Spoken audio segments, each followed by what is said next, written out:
Hmm, ini ada 16 peserta, alhamdulillah sudah masuk.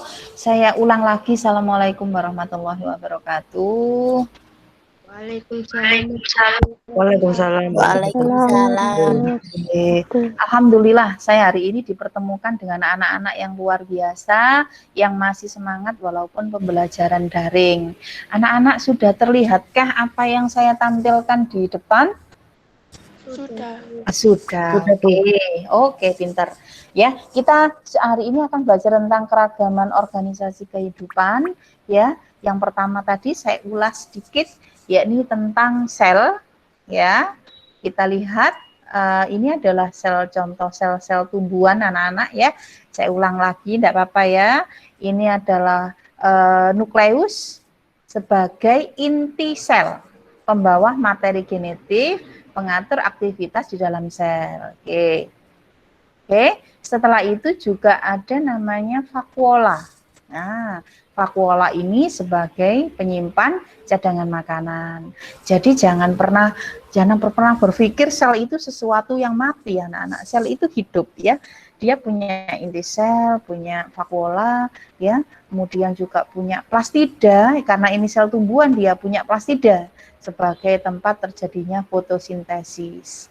Kemudian juga ada badan Golgi sebagai sekresi protein, dan yang paling penting juga adalah ada punya mitokondria ya sebagai penghasil energi. Nah, ini sebagai pusatnya adalah nukleus dan mitokondria. Nah, dan yang paling penting juga pada sel tumbuhan ini memiliki dinding sel. Nah, ini adalah bagian-bagian dari sel tumbuhan. Kemudian ini adalah sel hewan, gambar sel hewan anak-anak ya. Hampir sama wajahnya, bentuknya ya. Ini animasi saja nggih, bukan asli. Kalau asli nggak kelihatan, kalau dilihat dengan mata terbuka seperti ini nggak kelihatan. Harus pakai mikroskop.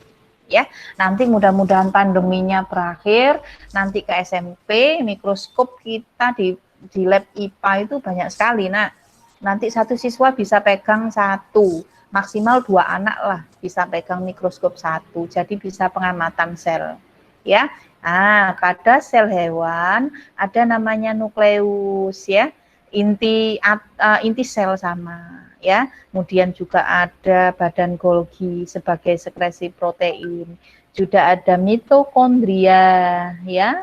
Kemudian juga ada sama anak-anak hampir sama lisosom.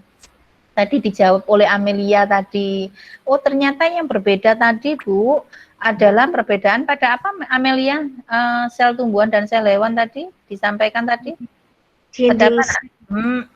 Dinding sel.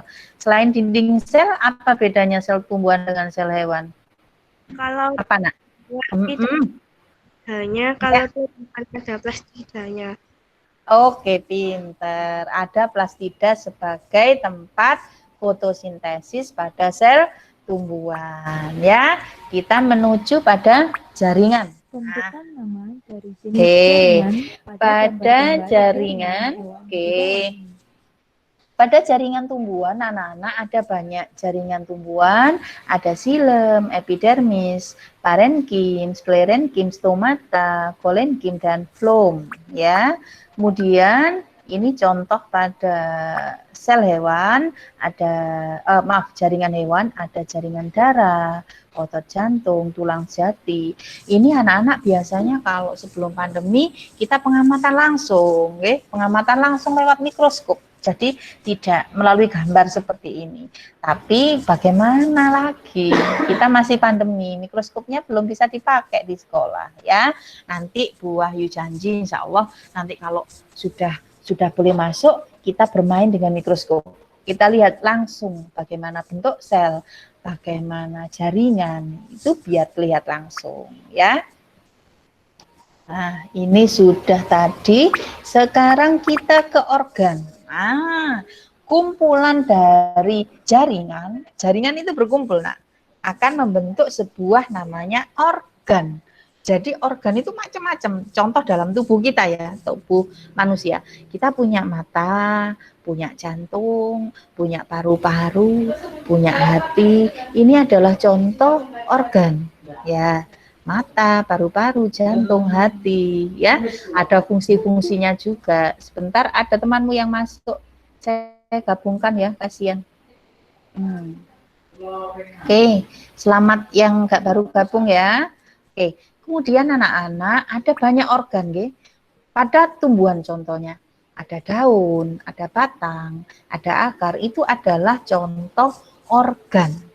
Oke, jadi saya gabungkan sebentar anak-anak, kasihan ya. Temanmu ada yang mau gabung? Oke. Nah, tahu nggih bedanya nggih? Kalau organ tumbuhan dengan organ hewan tahu nggih? Karena terlihat langsung. Oh, tumbuhan itu Bu ada daunnya, ada batangnya, ada akarnya, ya. Kalau hewan, contoh seperti manusia, kita punya paru-paru, punya jantung, punya mata, punya apa namanya hidung, itu adalah contoh organ, ya. Kita, kalau ada yang tanyakan bisa langsung, Nak ya.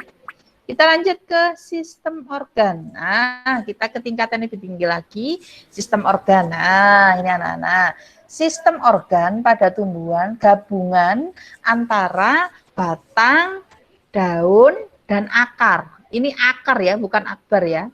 Akar, batang, dan daun. Nah, ini namanya sistem organ anak-anak. Berperan dalam pengangkutan air ya.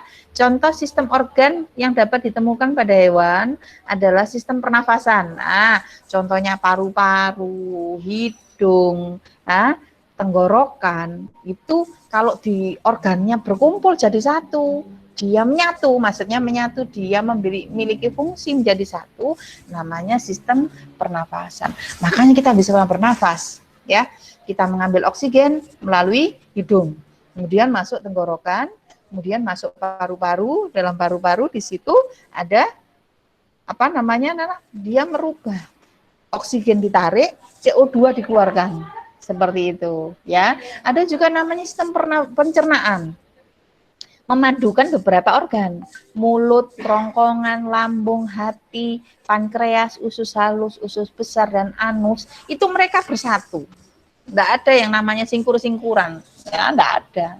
Organ itu mereka melakukan sesuai fungsinya, kemudian dia bermusyawarah bahasanya ya, dia bersatu menjadi sebuah sistem, namanya sistem pencernaan. Makanya luar biasanya Tuhan memberikan kita mulai dari sel. Manusia kan terbentuk dari sel ya nak ya. Nah, coba saya sel apa? Ketika terbentuk individu baru, sel apa yang berperan ketika apa namanya sebelum membentuk jaringan, sel apa? Sel apa yang berperan untuk membentuk kehidupan pada manusia? Ayo bantu Bu Ayu jawab.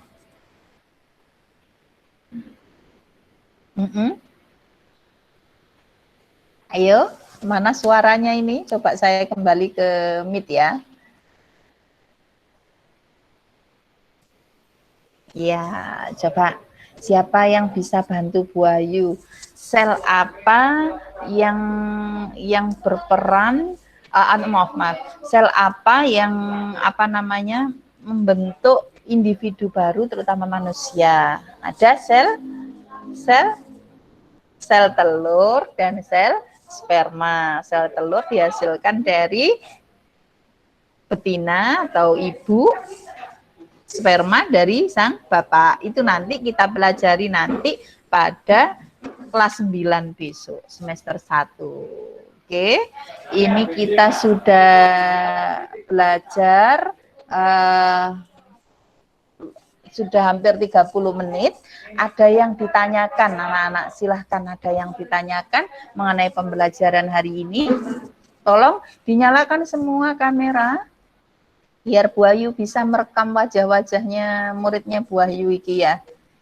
Oke, saya ingin lihat. Ya, adakah yang ditanyakan untuk pembelajaran hari ini anak-anak? Tidak, Bu.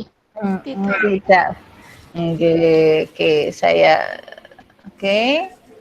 ya, anak-anak, ini nanti rekamannya akan saya share ke grup ya. Akan saya share ke grup, barangkali temannya ada yang tidak bisa masuk Meet, nanti biar belajar bareng lewat rekaman hari ini. Oke? Oke, ini sudah 8:30. Saya rasa untuk selanjutnya nanti kalian pelajari di LKS ya. Semuanya dapat LKS kan, G? Karena Bu Ayu juga pakai Meet ini terbatas, kalian juga kuotanya juga banyak yang diambil. Coba kalian buka LKS nanti halaman 5. LKS halaman 5, kalian coba lihat di tugas mandiri ya. Tugas mandiri ada 5 soal itu nak nggih. Jawablah pertanyaan di bawah ini dengan tepat ya. 1, mengapa sel dikatakan sebagai unit fungsional? Ya, ada 5 soal itu nak ya. Tolong nanti kalian kerjakan, kemudian di foto kirimkan ke Bu Wahyu. Kirimkan ke Bu Wahyu. Oke, Japri, di grup saja enggak apa-apa. Di grup saja enggak apa-apa. Jangan khawatir, Bu kok dicontoh, jangan khawatir itu. Kan ada siswa nanti yang mengirim dahulu, yang terakhir. Tolong dikirim ke grup saja. Tuliskan nama kalian ya di LKS-nya, tuliskan nama kalian. Kerjakan nomor 1 sampai 5 tugas mandiri untuk tindak lanjutnya. Oke, saya tunggu hari ini. Terima kasih. Adakah yang ditanyakan anak-anak? Ditulis di buku tulis nggak apa-apa ta? Enggak apa-apa. Boleh di buku tulis boleh. Oke, silakan. Tapi jangan lupa dikasih nama, oke? Jangan lupa dikasih nama kelas biar Bu Ayu nilainya bisa enak. Oke, tentunya yang hadir di Meet ini dan yang absen dan yang aktif akan mendapatkan nilai sikap disiplin yang lebih baik. Oke, nanti didukung juga dengan nilai pengetahuan untuk tugas mandiri 5 soal saja. Oke. Nah, adakah yang ditanyakan lagi anak-anak? Enggak. Oke, terima kasih untuk hari ini. Semoga sukses selalu anak-anak. Bu Ayu tidak harus banyak waktu karena terbatas kuota. Terima kasih, kurang lebihnya mohon maaf. Assalamualaikum warahmatullahi wabarakatuh. Waalaikumsalam warahmatullahi wabarakatuh. Oke. Waalaikumsalam warahmatullahi wabarakatuh.